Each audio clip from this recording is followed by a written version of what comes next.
Taxi ஆப்பின் உத்தரவாதம். Trip cancellation இல்லை, extra payment இல்லை, நியாயமான கட்டணம். இதுவே ஃபாஸ்ட் ட்ராக் டாக்ஸி ஆப்பின் உத்தரவாதம்.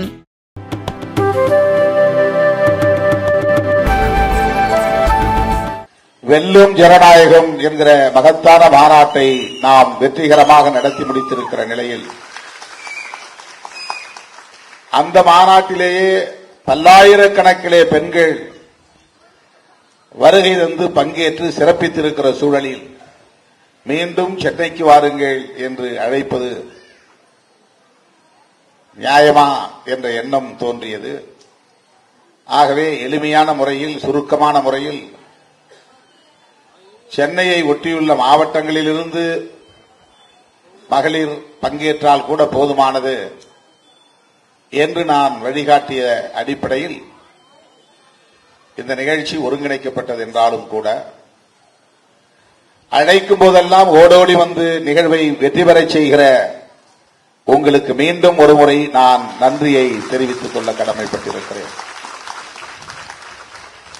வெல்லும் ஜனநாயக மாநாட்டுக்கும் சரி, இந்த வெள்ளிவிழா மாநாட்டுக்கும் சரி, தோழர் உஞ்சை அரசன் அவர்கள் நம்மிடையே இல்லை என்பது வேதனைக்குரிய ஒன்றாகும். மகளிர் மாநாடு நடக்கும் போதெல்லாம் அவரே முன்னின்று உங்களை ஒருங்கிணைக்கும் பணிகளை கடந்த காலங்களில் ஆற்றி வந்ததை நாம் இந்த நேரத்தில் நினைவு கூர்ந்திட கடமைப்பட்டிருக்கிறோம். அவருக்கு இங்கே மிக பிரமாண்டமான ஒரு திருவுருவப் படத்தை திறந்து வைத்த மகளிர் விடுதலை இயக்கத்தை சார்ந்த பொறுப்பாளர்கள் அனைவரையும் நான் பாராட்டுகிறேன். தோழர் உஞ்சை அரசன் அவர்களுக்கு உங்கள் சார்பில் எமது செம்மாந்த வீர வணக்கத்தை செலுத்துகிறேன். மார்ச் 8 என்பது உலகம் முழுவதும் மகளிர் நாளாக கொண்டாடப்படுகிற ஒரு உன்னத நாள். நாளை நாம் நடத்த இயலாத நிலையில் ஒரு நாள் முன்னதாகவே இன்றைக்கு நடத்தி கொண்டிருக்கிறோம். மகளிர் உரிமை உலக மகளிர் நாள், அத்துடன் விடுதலை சிறுத்தைகள் கட்சியின் தேர்தல் அரசியல் வெள்ளிவிழா மாநாடு. சொல்லப்போனால் கட்சியின் சார்பிலே பிரமாண்டமாக அந்த மாநாட்டை நாம் ஒருங்கிணைத்திருக்க வேண்டும். வெள்ளிவிழா மாநாடு என்ற பெயரிலேயே தனியே ஒரு நிகழ்ச்சியை நாம் ஒருங்கிணைத்திருக்க வேண்டும். வெல்லும் ஜனநாயக மாநாட்டின் ஒரு அங்கமாக அதை நாம் இணைத்துக் கொண்டோம். அந்த குறையை தீர்க்கிற வகையில் மகளிர் விடுதலை இயக்கம் கட்சியின் வெள்ளிவிழா மாநாடு என்று இதை பிரகடனம் செய்து தேர்தல் களத்தில் விடுதலை சிறுத்தைகள் வெள்ளிவிழா மாநாடு என்று ஒருங்கிணைத்திருப்பது ஆறுதல் அளிக்கிறது, மகிழ்ச்சி அளிக்கிறது.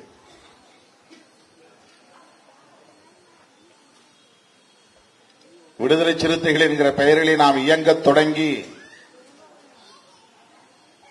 34 ஆண்டுகள் ஆகின்றன.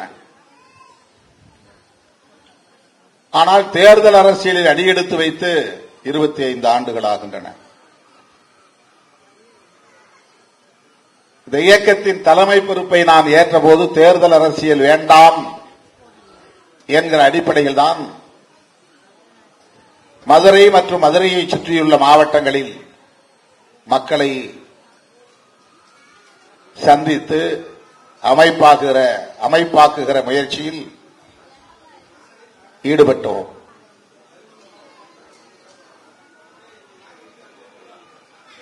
தேர்தல் பாதை திருடர் பாதை என்று முழங்கக்கூடிய அளவுக்கு விடுதலை சிறுத்தைகள் இயக்கமாக இருந்த காலத்திலே நாம் தேர்தல் அரசியலே வேண்டாம் என்ற முடிவில் உறுதியாக இருந்தோம். அப்படி ஒரு பிரச்சாரத்தையும் மேற்கொண்டோம். பகலெல்லாம் நான் அரசு ஊழியராக பணியாற்றுவேன். மாலை 6 மணிக்கு மேல் விடுதலை சிறுத்தையாக களமாடுவேன். மதுரையை ஒட்டியுள்ள கிராமங்களுக்கு செல்வது, மக்களை சந்திப்பது, அங்குள்ள மக்களின் பிரச்சனைகளை கேட்பது, தெருவிலே கூட்டி வைத்து உட்கார வைத்து தெருவிளக்கு வெளிச்சத்திலே அனைவரையும் அமர வைத்து அவர்களிடம் நின்று நான் உரையாற்றுவது உண்டு. நம்மை எல்லாம் மனிதர்களாய் தலைநிமிர வைத்த நம்முடைய மகத்தான தலைவர் புரட்சியாளர் அம்பேத்கர் அவர்கள் கண்ட கனவை நனவாக்க வேண்டும். அதற்கு அரசியல் விழிப்புணர்வு தேவை என்கிற அடிப்படையிலே நான் தோழர்கள் அழைக்கிற அழைப்புக்கு ஏற்ப, இழுக்கிற இழுப்புக்கு ஏற்ப லாரிகளில் ஏறி கிராமங்களுக்கு செல்வது, பிறகு நடந்தே மதுரைக்கு வருவது, நள்ளிரவுக்கு மேல் பேருந்து வசதி இருக்காது. இப்படி 90, 91 அந்த காலகட்டங்களில் என்னுடைய பொது வாழ்க்கை பயணம் தொடங்கியது. பொது வாழ்க்கையிலே ஈடுபடுவது பதவிக்காக என்கிற நிலை இல்லாமல், பொது வாழ்க்கையிலே ஈடுபடுவது சட்டமன்ற உறுப்பினராக வேண்டும், நாடாளுமன்ற உறுப்பினராக வேண்டும் என்கிற கனவுகளே இல்லாமல், ஈழ விடுதலைக்காக போராடுகிற விடுதலை புலிகளைப் போல் இல்லாவிட்டாலும் கூட குடும்பம், பெண்டு, பிள்ளை என்கிற வளையங்களை தாண்டி மக்களுக்காக ஏன் நாம் போராடக்கூடாது, பணியாற்றக்கூடாது என்கிற அந்த புரிதலோடுதான் நான் இளைஞர்களை தன்வயப்படுத்தினேன். கிராமம் கிராமமாக சென்று மக்களை சந்தித்து பேசினேன். விடிய விடிய நான் நடந்தே வந்து மறுபடியும் அரசு பணிக்கு தயாராவேன். இரவெல்லாம் கண்டன சுவரொட்டிகளை ஒட்டுவது, விடிய விடிய சுவரொட்டிகளை பேருந்துகளில் ஒட்டுவது,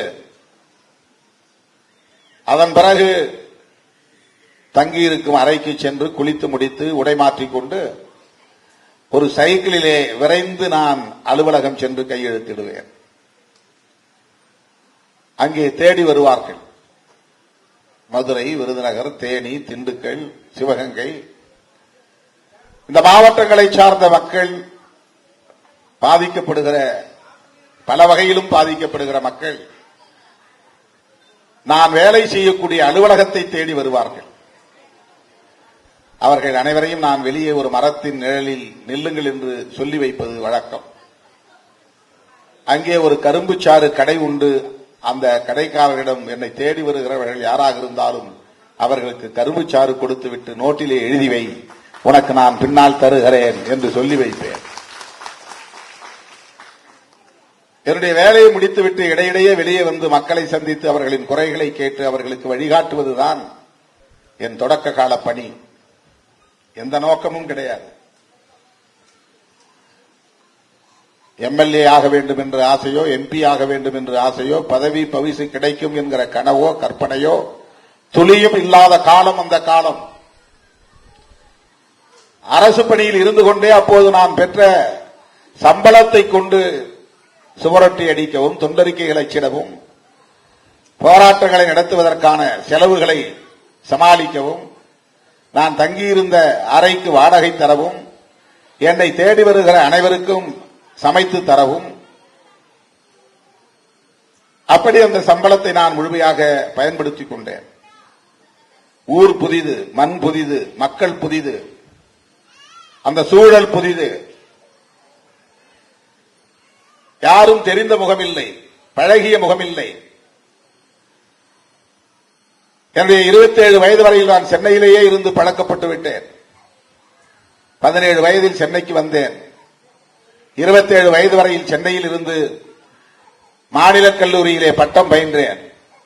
சென்னை பல்கலைக்கழகத்திலே முதுகலை பயின்றேன். சென்னை சட்டக்கல்லூரியில் சட்டம் பயின்றேன். அதன் பிறகு எனக்கு அரசு வேலை வாய்ப்பு கிடைத்தது. அதையொட்டி மதுரைக்கு போனவன் தான். இப்படி என் வாழ்க்கை மாறிப்போனது.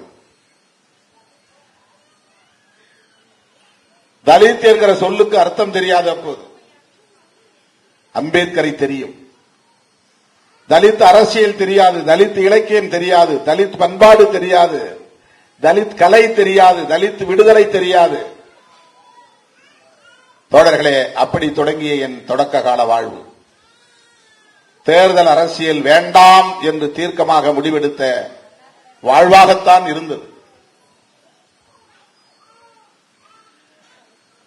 இந்த எளிய மக்களுக்கு எதிராக இழிவுகளும் வன்கொடுமைகளும் ஒரே நேரத்தில் இந்த சமூகத்தில் தொடர் தாக்குதல்களாக இருந்து வந்தன. ஒப்பீட்டளவிலே வட மாவட்டங்களில் இல்லாத அளவுக்கு தென் மாவட்டங்களில் காண முடிந்தது. சாதியை சொல்லி இழிவு செய்கிறான் என்பதை கடந்து தெருவுக்குள்ளே புகுந்து தாக்குதல் நடத்துகிறான், படுகொலை செய்கிறான், சொத்துக்களை சூறையாடுகிறான், கணவன் முன்னாள் மனைவியை மானபங்கப்படுத்துகிறான், பிள்ளைகளை அடிக்கிறான், வயது முதிர்ந்தவர்களை தாக்குகிறான், காட்டுமிராண்டித்தனமான வன்முறை வெறியாட்டங்கள் நடக்கின்றன. அரசு, காவல்துறை, வருவாய்த்துறை கைகட்டி நின்று வேடிக்கை பார்க்கிறது. லேசாக திமிரினால் கூட திமிருகிற பாதிக்கப்பட்டவர்கள் மீதே வழக்கு போடுகிற வன்கொடுமை, அரச வன்கொடுமை தலைவிரித்தாடியது. இதையெல்லாம் கண்டு பொறுக்க முடியாத நாம் அடங்க மறு, அத்து மீறு, திமிரி எழு, திருப்பி அடி என்று முழங்கத் தொடங்கினேன். காவல்துறையாக இருந்தாலும் யாராக இருந்தாலும் உன் மீது தாக்குதல் தொடுக்கிற போது நீ ஏன் பயந்து பின்வாங்கி ஓடுகிறாய்? உன் தெருவுக்குள்ளே 10 பேர் நுழைந்து உன் குடிசைகளை கொளுத்து விட்டு சிராய்ப்பு இல்லாமல் போகிறானே, அது ஏன்? எப்படி? ஏன் அதையெல்லாம் நீ வேடிக்கை பார்க்கிறாய், பின்வாங்கி ஓடுகிறாய் என்று நான் ஆவேசப்பட்டேன். எரிமலையாய் குமரி எழுந்தேன். என் வசனங்களை அல்லது வாசகங்களை பார்த்த தம்பிகள், ஆடு மாடு மேய்ப்பவர்கள், தென்னை மரம் ஏறி சுத்தம் செய்கிறவர்கள், கட்டிட வேலை செய்கிறவர்கள், கம்பி கட்டுகிறவர்கள், கொத்தால் சித்தால் வேலை செய்யக்கூடியவர்கள், விவசாய கூலிகளாக இருந்தவர்கள் என்னை தேடி வந்தார்கள், நாடி வந்தார்கள். இந்த பிரச்சனைகளை சொன்னார்கள். நான் எழுதி கொடுக்கிற அந்த வாசகங்களை சுவரொட்டிகளாக அச்சிட்டு ஒட்டினார்கள். போய் அடிச்சு ஒட்டுன்னு சொல்ல மாட்டான், நானே போய் பிரஸ்ல இருந்து அந்த வாசகத்தை அடிச்சு இப்படிதான் சுவரொட்டி வடிவமைக்கணும், இப்படி எழுத்துக்கள் இருக்க வேண்டும், இந்த முழக்கம் இப்படி இருக்க வேண்டும், இந்த பங்க்சுவேஷன் இப்படி இருக்க வேண்டும் என்றெல்லாம் விடிய விடிய நானே அந்த அச்சகத்தில் இன்று இந்த வேலையை பார்ப்பேன். விடியற்காலை 2 மணிக்கு சுவரொட்டிகள் கிடைக்கும். அதன் பிறகு பசையை காய்ச்சி எடுத்துக்கொண்டு மதுரை வீதிகளில் வீதி வீதியாக சென்று ஒட்டுவோம். ஓடுகிற பேருந்துகள் 6 மணிக்கு மேல் 8 மணி வரையில் ஓடுகிற பேருந்துகளில் அதை ஒட்டுவோம். அங்குள்ள அம்பேத்கர் இயக்க தலைவர்களை எல்லாம் சந்தித்து ஒருங்கிணைத்து கூட்டமைப்பு என்கிற பெயரால் பேரணிகளை நடத்தி இருக்கிறோம், ஆர்ப்பாட்டங்களை நடத்தி இருக்கிறோம். அப்போதெல்லாம் தேர்தல் அரசியல் பக்கம் அடியெடுத்து வைப்போம் என்று கனவில் கூட நினைக்கவில்லை. ஏப்ரல் 14 என்றால் சிறுத்தைகள் அணிவகுப்பு. கள்ளழகர் ஆற்றில் இறங்குகிறார், அது சித்திரை திருவிழா. நீ கள்ளழகருக்கு நடத்துகிற திருவிழா சித்திரை திருவிழா என்றால் விடுதலை சிறுத்தைகள் நடத்துகிற திருவிழாவும் சித்திரை திருவிழாதான். ஏனென்றால் அம்பேத்கர் பிறந்தது ஏப்ரல் 14. ஏப்ரல் 14 என்றால் அது சித்திரை 1. எனவே அம்பேத்கர் பிறந்த நாள் விழாவை சிறுத்தைகள் கொண்டாடும் சித்திரை திருவிழா என்று நான் கொண்டாடத் தொடங்கினேன். மதுரை வீதிகளில் சிறுத்தைகள் அணிவகுப்பு என்று எழுதி ஒட்டினேன். விழிப்பாய் இரு, நெருப்பாய் எழு என்று முழக்கம் எழுப்பினேன்.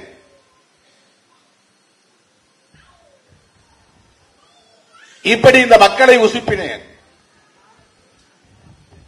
தேர்தல் அரசியல் பக்கம் தலை வைத்து கூட படுக்கவில்லை. அப்படி எந்த எதிர்பார்ப்பும் கிடையாது. இன்றைக்கு புறப்படுகிற போதே முதலமைச்சர் என்கிற கனவோடு பலர் புறப்படுகிறார்கள். கட்சி தொடங்குவதற்கு முன்பே இவர்தான் முதலமைச்சர் என்று ஊடகங்கள் தூக்கி பிடிக்கின்றன. மக்களிடம் செல்லாமல், மக்களுடைய வேர்வையை பார்க்காமல், அவர்கள் சிந்துகிற ரத்தத்தை பார்க்காமல், கண்ணீரை துடைக்காமல், கால் வலிக்க நடக்காமல், தூக்கத்தை தொலைக்காமல், பசி கிடக்காமல், அவமானங்களை சந்திக்காமல், மணிக்கணக்கிலே நிற்காமல், போராடாமல், பயணிக்காமல் பொது வாழ்க்கையில் அடியெடுத்து வைத்ததுமே முதலமைச்சராக வேண்டும் என்று இப்போதெல்லாம் வெளியே வருகிறார்கள். தோழர்களே, 10 ஆண்டு காலம் இப்படி இந்த மக்களின் அவலங்களை எண்ணி எண்ணி வேதனைப்பட்டு அவர்களுக்காக போராட்டங்களை கட்டமைத்து அதனால் அரசு ஊழியராக இருந்த என்னை சஸ்பெண்ட் செய்து தூக்கி அடித்தார்கள். மதுரையில் இருந்து கோவைக்கு, கோவையில் இருந்து சென்னைக்கு வந்த பிறகு சஸ்பென்ஷன். 2.5 ஆண்டுகள் நான் ஒரு பொய் வழக்கிலே பதவி இழந்து அரை சம்பளம் பெற்றுக்கொண்டு ஊராய் சுற்றினேன். அப்போது சொன்னேன், முழு சம்பளம் வாங்கிய போது என்னால் ஊர் முழுவதும் நாடு முழுவதும் செல்ல முடியவில்லை, ஏனென்றால் அரசு பணியில் இருந்ததால். இப்போது சஸ்பெண்ட் செய்து இடைநீக்கம் செய்து அரை சம்பளமும் தந்திருக்கிறீர்கள், நல்லதாகிவிட்டது. நான் தமிழ்நாடு முழுக்க சுற்றுப்பயணம் மேற்கொள்வதற்கு இதுதான் வாகாக இருக்கிறது, வசதியாக இருக்கிறது என்று ஒரு நாள் மார்த்தாண்டம், அடுத்த நாள் பாண்டிச்சேரி, அடுத்த நாள் கோயம்புத்தூர், அடுத்த நாள் தருமபுரி, இப்படி தமிழ்நாடு முழுவதும் சுற்றித் திரிகிற வாய்ப்பை அந்த 2.5 ஆண்டுகளில் நான் பெற்றேன். சென்னைக்கும் அதன் பிறகுதான் அமைப்பு வந்தது, கடலூர் மாவட்டத்திற்கும் அதன் பிறகுதான் அமைப்பு வந்தது. 95 திட்டக்குடி படுகொலைக்கு பிறகுதான் வட மாவட்டங்களுக்கே இயக்கம் வந்தது. 10 ஆண்டு காலம் இப்படி நாம் பயணித்த போது மேலவளவு படுகொலை தேர்தல் தொடர்பாக சிந்திக்க வைத்தது. உள்ளாட்சி தேர்தலிலே மேலவளவு கிராமத்திலே முருகேசன் தனியாக போட்டியிட்ட நிலையிலே அவனை படுகொலை செய்தார்கள். அப்போதுதான் நாம் தேர்தலை புறக்கணித்து மக்களிடமிருந்து அந்நியப்பட்டு விடுவதா? நாம் தேர்தலை புறக்கணித்தாலும் மக்கள் தேர்தலை புறக்கணிப்பதில்லை. குடிசையை கொளுத்துகிறவனுக்கே இவர்கள் ஓட்டு போடுகிறார்கள் விவரம் தெரியாமல். சாதியை சொல்லி இழிவுபடுத்துகிறவனையே தேர்ந்தெடுக்கிறார்கள் விவரம் தெரியாமல். யாருக்கு வாக்களிப்பது என்று கூட இந்த சமூகத்திற்கு தெரியவில்லை. எவன் எதிரி என்று கூட உணர முடியாத நிலையிலே இருக்கிறார்கள். அதிகாரத்தை பற்றிய எந்த புரிதலும் இல்லை. அதிகாரம் வேண்டும், அதை சுவைக்க வேண்டும் என்கிற நுகர்வுணர்ச்சியே இல்லாமல் இருக்கிறார்கள். இந்த நிலையில்தான் தோழர்களே நாம் மாற்றி சிந்திக்க கடமைப்பட்டவர்களாக இருக்கிறோம் என்று விழுப்புரத்திலே கூடிய மாநில செயற்குழுவில் 1998 மேலவளவு படுகொலை 1997 மேலவளவு முருகேசன் படுகொலையை கண்டித்து சென்னையிலே மாபெரும் பேரணி. அதுதான் விடுதலை சிறுத்தைகள் என்கிற ஒரு இயக்கத்தை உலகத்திற்கு வெளிச்சம் போட்டு காட்டியது. வரலாறு காணாத பேரணி, சென்னையை குலுக்கிய பேரணி, ஊடகங்களின் கவனத்தை ஈர்த்த பேரணி, அதிகார வர்க்கத்தை அதிர வைத்த பேரணி, அரசியல் அரங்கில் ஒரு மாபெரும் தாக்கத்தை ஏற்படுத்திய பேரணி விடுதலை சிறுத்தைகள் கட்சியின் சார்பில் அன்றைக்கு இயக்கமாக இருந்த காலத்தில் நாம் சென்னையிலே நடத்திய பேரணி. எண்ணற்ற பல பேரணிகள். புளியங்குடி படுகொலையை கண்டித்து கோட்டையை நோக்கி பேரணி போயிருக்கிறோம். இந்த மேலவளவு படுகொலையை கண்டித்து சென்னையில் மட்டுமல்ல, மதுரை மேலூரிலும் எனது தலைமையிலே பேரணி நடந்தது. துப்பாக்கிச் சூடு வரையில் போனது. தடியடி நடத்தினார்கள் சிறுத்தைகள் மீது. அதன் பிறகுதான் 98, 99, 98 காலகட்டத்தில் விடுதலை சிறுத்தைகள் ஏன் தேர்தலை புறக்கணிக்க வேண்டும், தேர்தலை புறக்கணிப்பதால் நம்மை நக்சல்வாதிகள் என்று காவல்துறையினர் சந்தேகப்படுகிறார்கள், தேர்தலை புறக்கணிப்பதால் நம்மை விடுதலை புலிகளோடு தொடர்புடைய தீவிரவாத இயக்கம் என்று சந்தேகப்படுகிறார்கள், தேர்தலை புறக்கணிப்பதால் மக்களும் நம்மை அச்சத்தோடு பார்க்கிறார்கள், அந்நியப்பட்டு நிற்கிறார்கள், தேர்தலை புறக்கணிப்பதால் ஓட்டு போட விரும்புகிற மக்களுக்கு நம்மால் வழிகாட்ட முடியாமல் இருக்கிறது. எனவே நம்முடைய நிலைப்பாட்டில் ஒரு மாற்றம் கொண்டு வர வேண்டும் என்று கருதி விழுப்புரத்தில் கூடிய செயற்குழுவிலே, மாநில செயற்குழுவிலே கொண்ட கொள்கையில் உறுதியை காட்டுவோம், தேவையெனில் கொள்கை மாறாமல் உத்தியை மாற்றுவோம் என்ற முழக்கத்தை நான் முன்வைத்தேன். தேர்தலில் பங்கேற்பது, தேர்தலில் பங்கேற்க கூடாது என்பது ஒரு கோட்பாடு அல்ல, அது ஒரு உத்தி. ஆகவே நாம் எந்த கொள்கையை, கோட்பாட்டை உள்வாங்கி இருக்கிறோமோ, சாதி ஒழிப்பு அரசியலை உள்வாங்கி இருக்கிறோமோ, அதில் நாம் உறுதியாக நிற்போம். அதே வேளையில் தேர்தலை புறக்கணிப்பதை கைவிட்டு தேர்தலில் பங்கேற்போம் என்ற முடிவுக்கு வருகிறோம். மேலவளவிலேயே முருகேசனுக்கு வாக்களியுங்கள், வேலை செய்யுங்கள் என்று நான் இயக்க தோழர்களை, ஆற்றல் அரசு போன்ற தோழர்களை கேட்டுக்கொண்டேன். களத்திற்கே போனார்கள், முருகேசனுக்கு ஆதரவு தந்தார்கள். முருகேசன் அப்போது திமுக பிரதிநிதியாக இருந்தார். அவர் விடுதலை சிறுத்தைகள் கட்சியை சார்ந்தவர் அல்ல, திராவிட முன்னேற்ற கழகத்தை சார்ந்தவர். அருமை தோழர்களே, 98 அந்த முடிவெடுத்துதான் 99 தேர்தல் அரசியலுக்கு வருகிறோம். அந்த 10 ஆண்டு காலம் நெருப்பாற்றில் நீந்திய காலம். அந்த 10 ஆண்டு காலம் விவரிக்க முடியாத அளவுக்கு அடக்குமுறைகளையும் ஒடுக்குமுறைகளையும் சந்தித்த காலம். இந்த 10 ஆண்டு காலம் உறக்கத்தை தொலைத்து மக்களோடு உறவாடிய காலம், போராடிய காலம், ரத்தம் சிந்திய காலம், மக்களோடு மக்களாக கண்ணீர் வடித்த காலம், ஆட்சியாளர்களுக்கும் சாதி வெறியர்களுக்கும் எதிராக மக்களை அணிதிரட்டி பல்வேறு பேரணிகளையும் போராட்டங்களையும் முன்னெடுத்த காலம். இந்த 10 ஆண்டு கால அனுபவத்தை பக்கம் பக்கமாக எழுத முடியும். அதை இன்றைக்கு கூட என்னால் விவரிக்க முடியாது. அதை எண்ணி பார்த்தால் நான் உணர்ச்சி வயப்படுவேன். 1999 நாம் தேர்தல் அரசியலில் அடியெடுத்து வைப்பது என்று முடிவெடுத்து தனித்து ஒரே ஒரு தொகுதியில் அல்லது 2 தொகுதியில் நாடாளுமன்ற தேர்தலிலே வேட்பாளர்களை நிறுத்துவது என்ற முடிவை எடுத்தோம். அப்போது நான் அரசு ஊழியராக இருந்தேன், அறிவியல் உதவியாளராக இருந்தேன், சென்னையில் பணியாற்றிக் கொண்டிருந்தேன். தேர்தல் அரசியலில் ஈடுபட வேண்டும் என்று முடிவெடுத்தாலும் கூட என் மனம் ஒவ்வவில்லை, அதை ஏற்கவில்லை. ஏதோ ஒரு நெருடல் என்னை வதைத்துக் கொண்டே இருந்தது. நாம் எடுத்த முடிவு சரியில்லை என்று எனக்குள் ஒரு வலி இருந்து கொண்டே இருந்தது. அதனாலும் என்னால் உறங்க முடியாத நிலை இருந்தது. அப்படிப்பட்ட ஒரு சூழலில் தான் மூப்பனார் 3வது அணியை கட்டமைப்பதற்கான ஒரு நெருக்கடியில் இருந்தார்.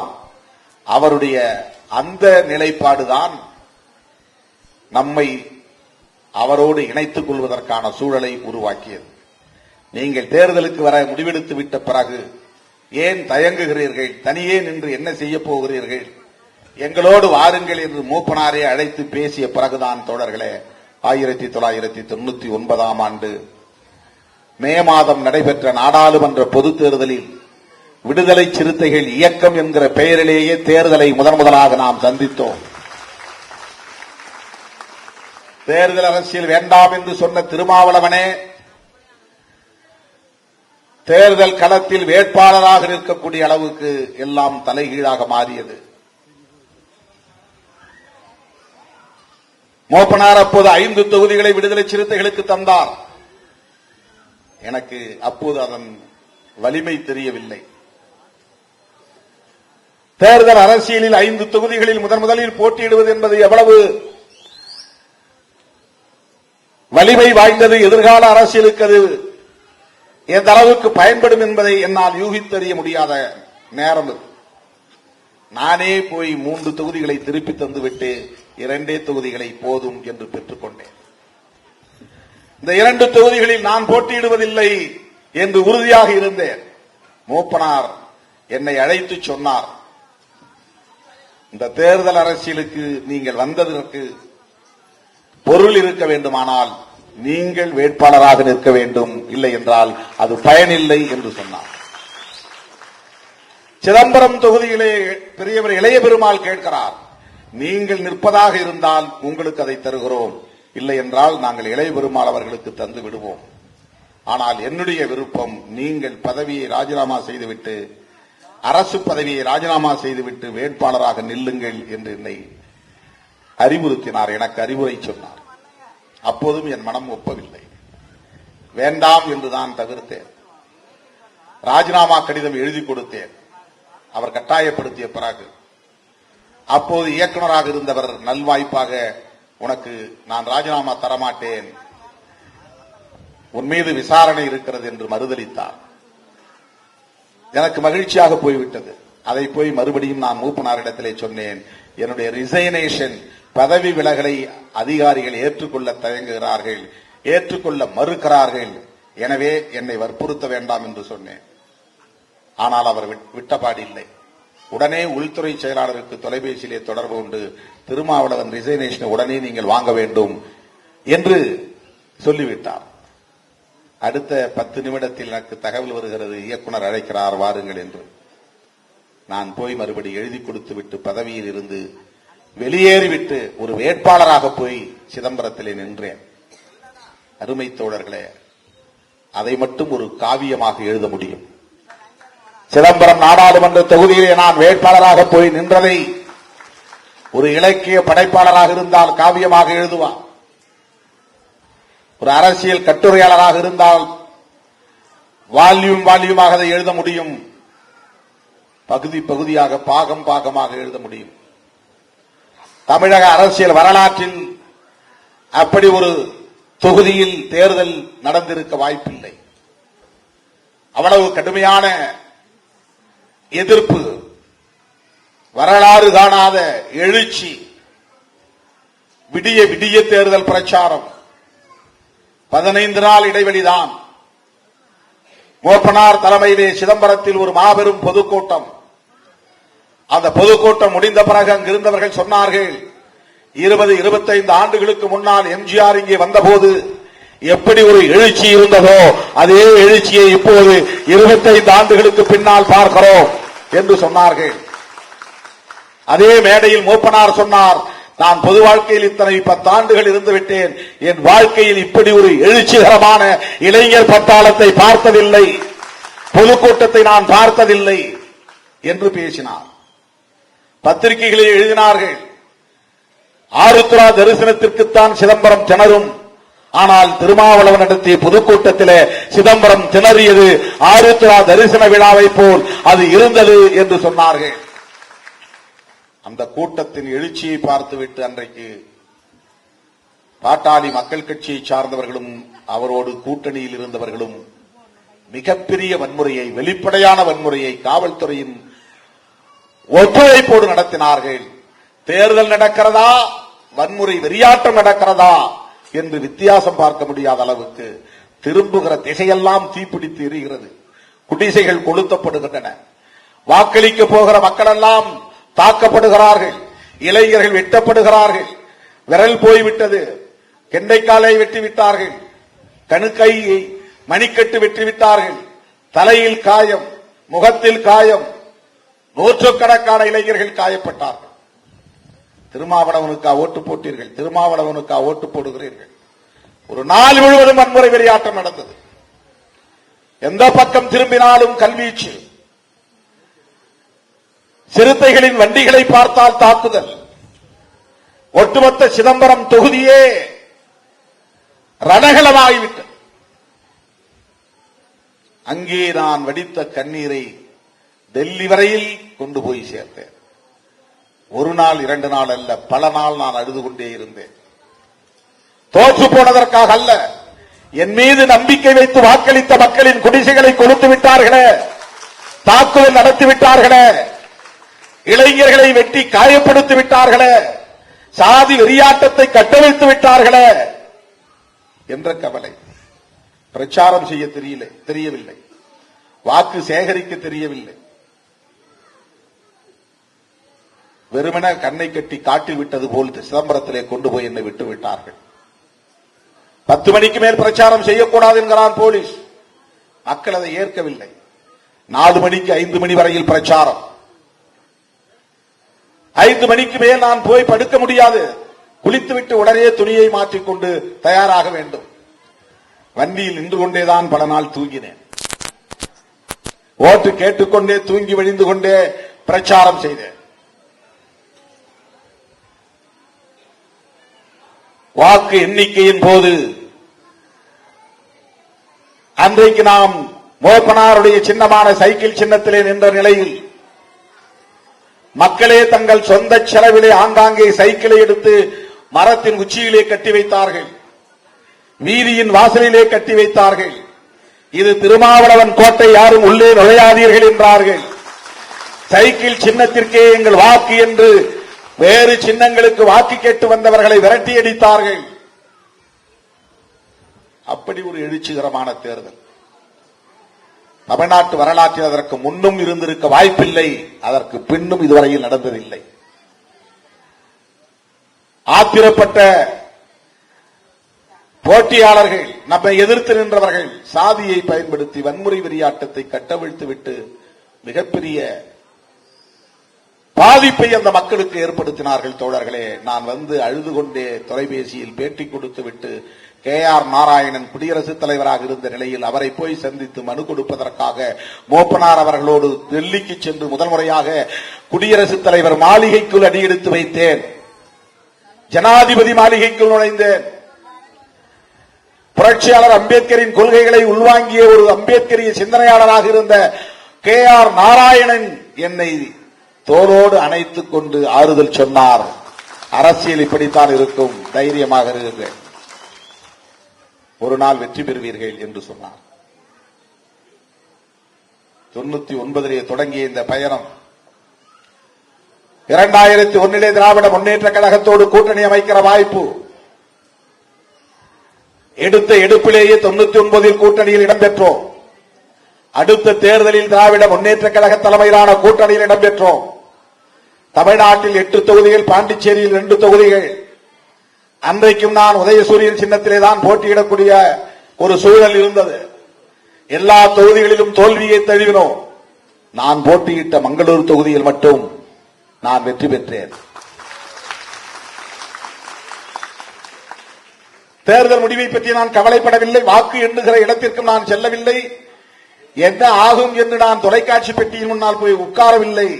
தம்பிகள் பார்த்துவிட்டு வந்து சொன்னார்கள், நாம் வெற்றி பெற்று விட்டோம், 2000-3000 வாக்குகள் வித்தியாசம் என்று சொன்னார்கள். எனக்கு அதில் பெரிய களிப்பில்லை, மகிழ்ச்சி இல்லை. நான் கொண்டாடவில்லை, யாருக்கும் இனிப்பு தரவில்லை, வேட்டு போடவில்லை. வெற்றி பெற்று விட்டோம், அவ்வளவுதான். 2001க்கு பிறகு 2004ஆம் ஆண்டு மீண்டும் நாடாளுமன்ற தேர்தல் வந்தது. அந்த தேர்தலில் ஏற்கனவே 2.25 லட்சம் வாக்குகளை பெற்றோம். எண்ணி முடித்த போது 1999ஆம் ஆண்டு நாம் பெற்ற வாக்குகள் 2.25 லட்சம் வாக்குகள். அந்த மூப்பனார் தலைமையிலான 3வது அணியிலே 2.25 லட்சம் வாக்குகளை பெற்ற ஒரே வேட்பாளர் திருமாவளவன் மட்டும்தான். 40 வேட்பாளர்கள் இன்றைக்கு 3வது அணியிலே போட்ட வாக்குமனு வேட்புமனு தாக்கல் செய்யப்பட்டது. எல்லாம் 1 லட்சத்துக்கு கீழே தான். வன்முறைகளை தாண்டி மக்கள் அளித்த வாக்குகள் 2.5 லட்சம். அங்கே தலித்துகளின் வாக்குகள் மொத்தம் 3 லட்சம் தான். 3 லட்சத்தில் 2.5 லட்சம் வாக்குகள் போய் 10 நாள் இடைவெளியிலே களத்தில் இறங்கிய திருமாவளவனுக்கு அளித்தார்கள் மக்கள். அதனால்தான் சிதம்பரம் சிறுத்தைகளின் தாய்மடி என்று நான் சொல்லுவது. மிகப்பெரிய அங்கீகாரத்தை தந்தார்கள். அந்த காரணத்தினால்தான் 2001 கலைஞர் தலைமையிலான திமுக கூட்டணியில் நாம் இடம்பெற முடிந்தது. அதிலே 10 தொகுதிகளில் போட்டியிட்டும் நாம் ஒரு தொகுதியில் நான் மட்டும் வெற்றி பெற்றேன். 2004 நாங்கள் 2.25 லட்சம் வாக்குகளை வாங்கி அந்த தொகுதியில் மறுபடியும் போட்டியிட வாய்ப்பு கேட்டபோது அந்த வாய்ப்பு கிட்டவில்லை. நான் அதற்காக தேர்தலில் போட்டியிடாமல் இருக்க முடியாது. நாடாளுமன்ற தேர்தலை கடந்து வர முடியாது. தேர்தலில் போட்டியிட்டாக வேண்டும். தேர்தலில் போட்டியிட வேண்டுமானால் நான் திமுக கூட்டணியில் இருந்து கொண்டே போட்டியிடுவது உசிதமல்ல. அதனால் பதவியை ராஜினாமா செய்துவிட்டு 2.5 ஆண்டுகள் மிச்சம் இருக்கிற போது MLA பதவியை ராஜினாமா செய்துவிட்டு நான் மறுபடியும் தேர்தலில் 2004ஆம் ஆண்டு அதே சிதம்பரம் தொகுதியில் போட்டியிட்டோம். அப்போது 8 தொகுதிகளில் தனியே ஒரு கூட்டணி அமைத்தோம். 2004 ஜார்ஜ் பெர்னாண்டஸ், ஜனதாதளம், அம்பு சின்னம். அப்போது இன்றைக்கு அமைச்சராக இருக்கிற ராஜகண்ணப்பன் அவர்களின் மக்கள் தமிழ் தேசம் கட்சி, டாக்டர் கிருஷ்ணசாமி தலைமையிலான புதிய தமிழகம் கட்சி, பஷீர் அகமது தலைமையிலான தேசிய லீக் கட்சி, நம்முடைய கட்சி எல்லாம் சேர்ந்து ஒரு புதிய கூட்டணி அமைத்தோம். அந்த கூட்டணியின் பெயர் மக்கள் கூட்டணி. அம்பு சின்னத்திலே நின்றோம். அந்த தேர்தலில் 2,57,000 வாக்குகளை பெற்றோம். அந்த கூட்டணியிலும் நாம் தான் 2.5 லட்சத்திற்கு மேலான வாக்குகளை பெற்றோம். 99 2.25 லட்சம், 2004 2.5 லட்சம். வேறு யாராவது ஒரு சினிமாக்காரன் வேட்பாளராக நின்று இவ்வளவு வாக்குகளை வாங்கியிருந்தால் தமிழ்நாட்டு ஊடகங்கள் தலைமேல் உச்சியில் தூக்கி வைத்துக் கொண்டு கொண்டாடி இருப்பார்கள். இவர்தான் அடுத்த முதல்வர் என்று அப்போதே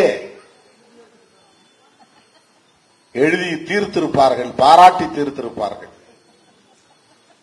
அன்றைக்கு 2.25 லட்சம் வாக்கும் அதற்கு பிறகு 2.5 லட்சம் வாக்குகளும் பெற்ற திருமாவளவனை ஊடகங்கள் கண்டுகொள்ளவில்லை. அரசியல் அரங்கம் அதை ஏற்றுக்கொள்ளவில்லை. 2004க்கு பிறகு 2006 சட்டமன்ற தேர்தல் வந்தது. திமுக தலைமையிலான கூட்டணி வலுவாக இருந்தது. ஜெயலலிதா அம்மையார் தலைமையில் கூட்டணி அமையவே இல்லை. அப்போது நம்மை அழைத்தார். விடுதலை சிறுத்தைகள் அதிமுகவோடு கூட்டணி வைத்தது. தமிழ்நாட்டில் 9 தொகுதிகள், பாண்டிச்சேரியில் 1 தொகுதி என்று மறுபடியும் நமக்கு 10 தொகுதிகள் கிடைத்தன. அப்போதுதான் முதலாக இனி நாம் தனி சின்னத்தில் தான் போட்டியிட வேண்டும். 99 ஸ்டார் சின்னம், 99 மூப்பனாரின் சைக்கிள் சின்னம், 2001 திமுகவின் உதயசூரியன் சின்னம், 2004 ஜார்ஜ் பெர்னாண்டஸின் அம்பு சின்னம். நாம் பெற்ற வாக்குகள் எல்லாம் அந்த கட்சிகளின் கணக்குக்கே போய்விட்டது, நம்முடைய கணக்கில் சேரவில்லை. ஆகவேதான் 2006 வென்றாலும் தோற்றாலும் தனி சின்னம் தான் என்ற முடிவெடுத்து மணி சின்னத்திலே போட்டியிட்டு கடலூர் மாவட்டத்திலே காட்டுமன்னார்குடியிலும் திட்டக்குடியிலும் தனி சின்னத்திலே போட்டியிட்டு வெற்றி பெற்ற வரலாற்றை படைத்தோம். தமிழக அரசியல் வரலாற்றில் தலித் இயக்கங்கள் அல்லது அம்பேத்கர் இயக்கங்கள் என்கிற அடையாளத்தோடு இருந்த அரசியல் கட்சிகள் அதற்கு முன்னதாக இதுவரையில் தனி சின்னத்தில் போட்டியிடவில்லை என்பது புதிய வரலாறு. நாம் படைத்தது புதிய வரலாறு. தனி சின்னத்திலே போட்டியிட்டு 2 இடங்களிலே நாம் வெற்றி பெற்றோம். 2009 வந்தது. மீண்டும் நாடாளுமன்ற பொதுத் தேர்தல், மறுபடியும் திராவிட முன்னேற்ற கழகத்தோடு கூட்டணி. அப்போது 2 தொகுதிகளில் போட்டியிடுகிற வாய்ப்பு. அப்போதுதான் ஸ்டார் சின்னத்தை பெற்றோம். கொடியிலே இருக்கிற ஸ்டார் நட்சத்திரம் சின்னம், தனி சின்னம். 1 லட்சம் வாக்குகள் வித்தியாசத்திலே நாம் சிதம்பரம் தொகுதியில் நாடாளுமன்ற தொகுதியிலே வெற்றி பெற்றோம்.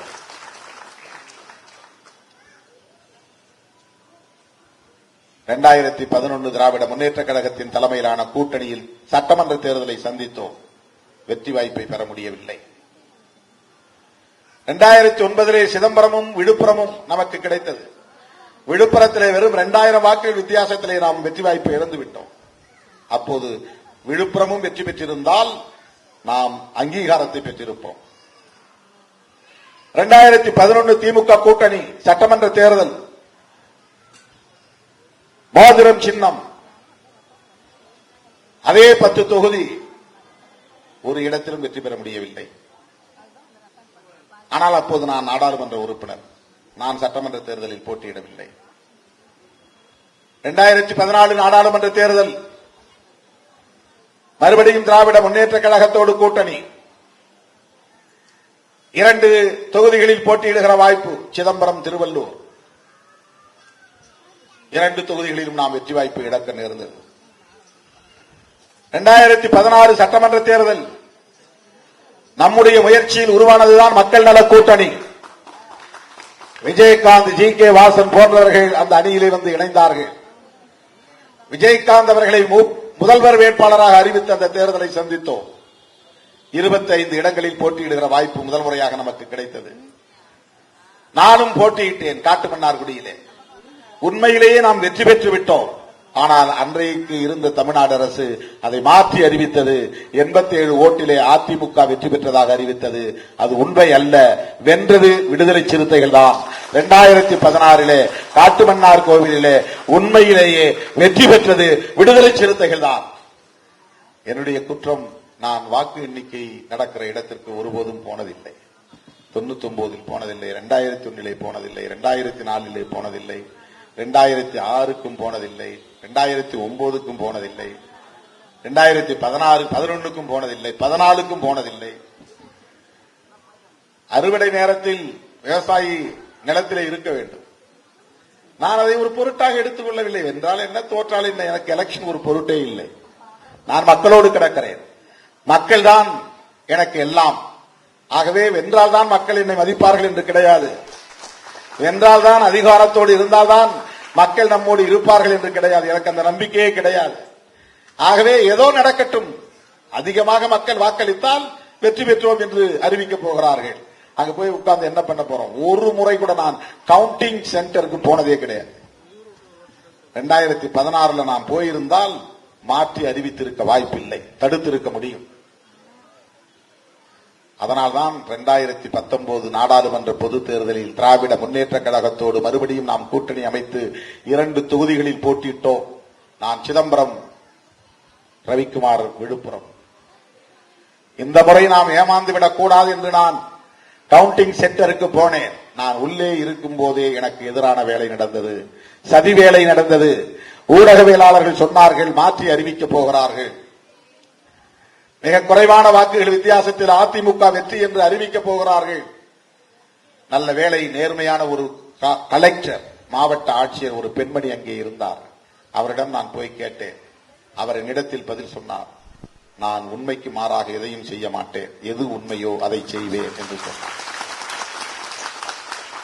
அதனால்தான் நாம் 3000 வாக்குகள் வித்தியாசத்திலே வெற்றி பெற முடிந்தது.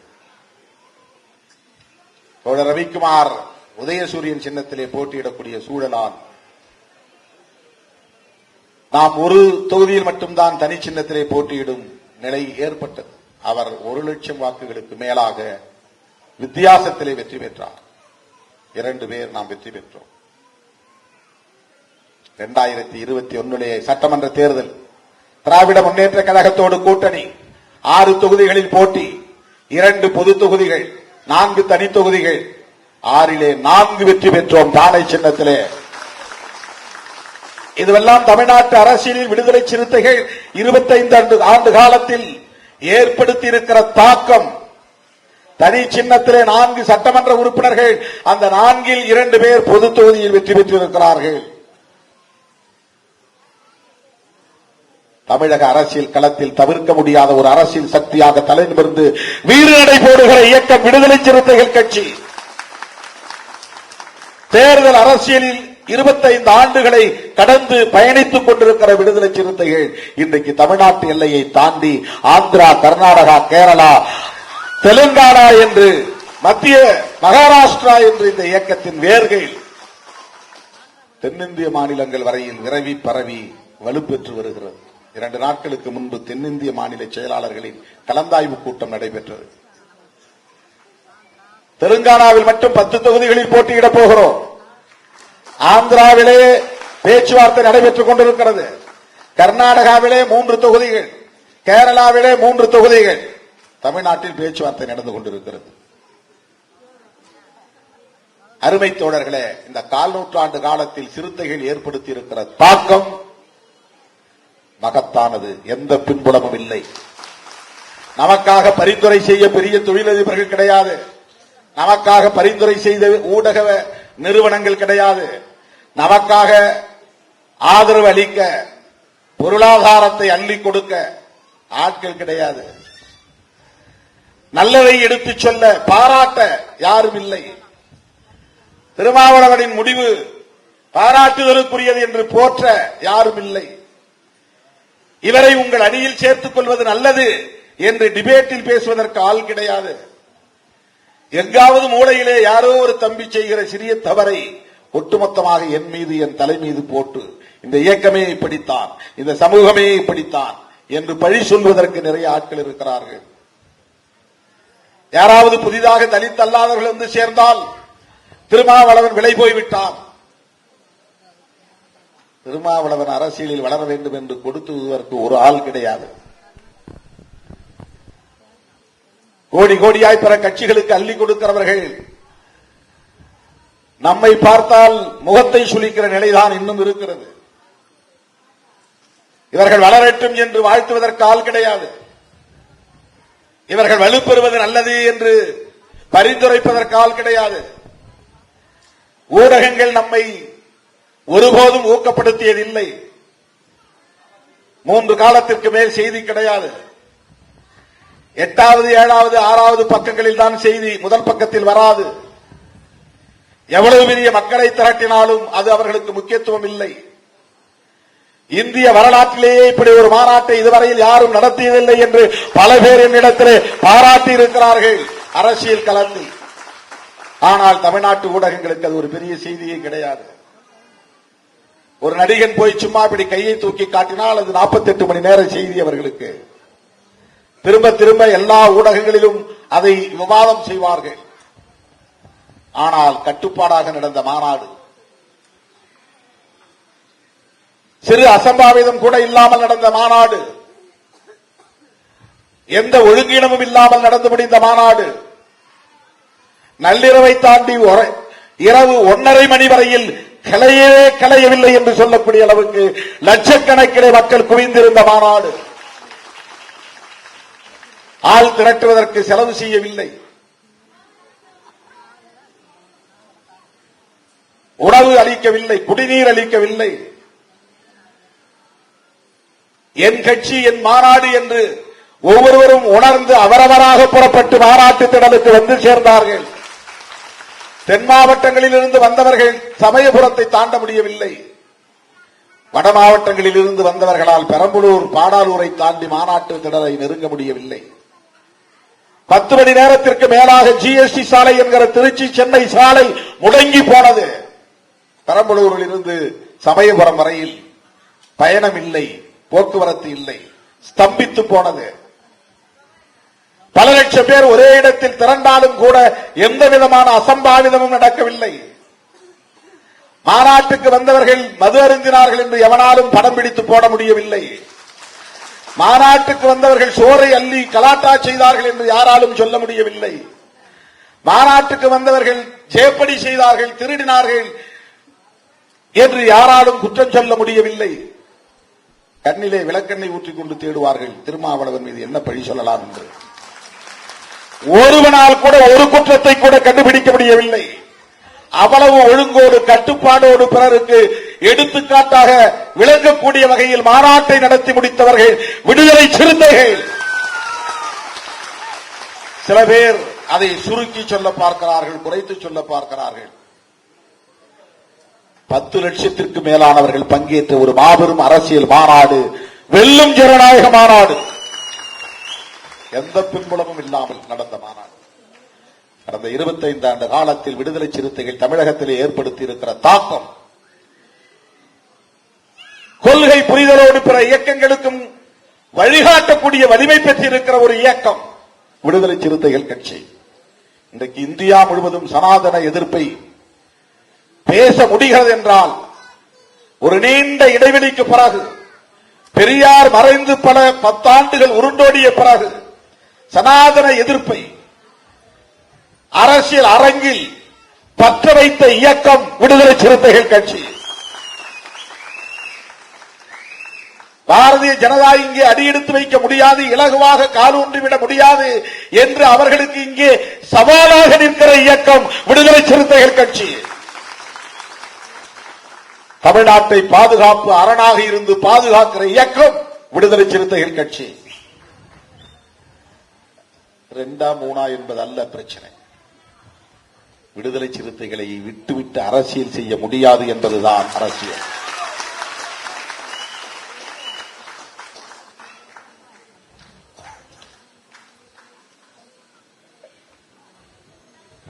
இன்றைக்கு தேர்தல் களத்தில் 1/4 நூற்றாண்டை நாம் கடந்திருக்கிறோம்.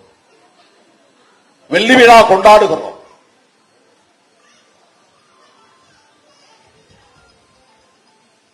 அருமை தோழர்களே,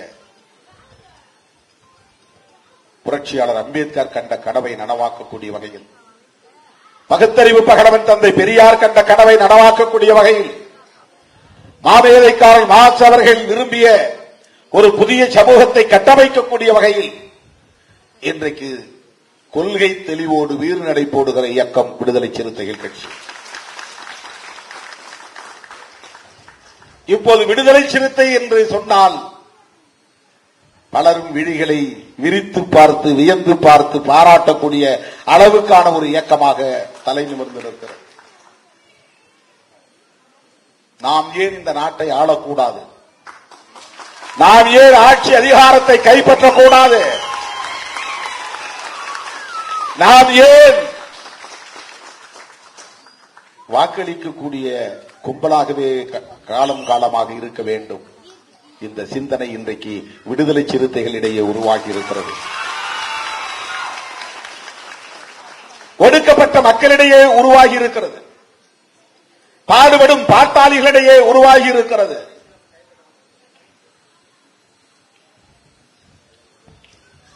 காலையில் ஒன்று மாலையில் ஒன்று மாற்றி பேசுகிற இயக்கம் அல்ல விடுதலை சிறுத்தைகள் கட்சி. பதவிக்காக ஒன்று பவிசுக்காக ஒன்று புரட்டி புரட்டி பேசுகிற இயக்கம் அல்ல விடுதலை சிறுத்தைகள் கட்சி. இங்கேயும் பேசுவோம் அங்கேயும் பேசுவோம், பேர வலிமையை கூட்டுவோம், எங்களை போல் பார்கெயின் செய்ய யாராலும் முடியாது என்று சொல்லுகிற இயக்கம் அல்ல விடுதலை சிறுத்தைகள் கட்சி. புரட்சியாளர் அம்பேத்கர் கொள்கை வழியில் நெஞ்சுயர்த்தி நிமிர்ந்து நிற்கிற இயக்கம் விடுதலை சிறுத்தைகள் கட்சி. அதனால்தான் யாரும் சொல்லாமலே வருவார்களா வரமாட்டார்களா, நச்சோனை ஒன்றும் சொல்லவில்லையே, நான் முகநூலில் கூட நேரலையில் பேசவில்லையே, இன்னும் ஒரு துண்டறிக்கை இன்னைக்கு காலையில் தான் துண்டறிக்கை ரெடியாச்சு. நம்ம மகளிர் விடுதலை இயக்கத்தின் மாநாட்டுக்கு இந்த துண்டறிக்கை நேற்று இரவு வரையில் ரெடி ஆகல. துண்டறிக்கை இல்லாமலேயே ஆயிரக்கணக்கிலே வந்து திரண்டு இந்த நிகழ்ச்சியை திரண்டு வந்து வெற்றி பெற வைத்திருக்கிறீர்கள். முன்கூட்டியே போயிட்டா என் பேர் இல்ல ஓம் பேர் இல்லன்னு சில பேர் வரமாட்டாங்க. அதனால நற்சோனையுடைய உத்தி இது. பிட் நோட்டீஸ் யாருக்கும் கொடுக்காதீங்க, வாங்கன்னு சொல்லுங்க, எல்லாம் வந்துருவாங்க. துண்டறிக்கையே அடிக்கல, நான் தான் அப்புறம் உட்காந்து நேற்று நைட்டு உட்காந்து நான் டிசைன் பண்ணிட்டு உட்காந்துக்கிறேன் போன்ல. இதை மாத்து அதை மாத்து, இந்த பேரை போடு அந்த பேரை போடு, இப்படி படத்தை வை, இந்த மாதிரி பெருசாக்கு இந்த மாதிரி சிறுசாக்கு, இவ்வளவு கலர் போடு கட் கலர் போடு. ராத்திரி 1:30 மணி வரலும் போன்ல பேசிட்டு உட்கார்ந்திருந்தேன் இந்த டிசைன் பண்ண தள்ளிவிட்டேன். ஆனாலும் ஆயிரக்கணக்கிலே பல்லாயிரக்கணக்கிலே திரண்டு வந்து இந்த வெள்ளி விழா மாநாட்டை சிறப்பித்த உங்களை நான் நெஞ்சார பாராட்டுகிறேன், வாழ்த்துகிறேன்.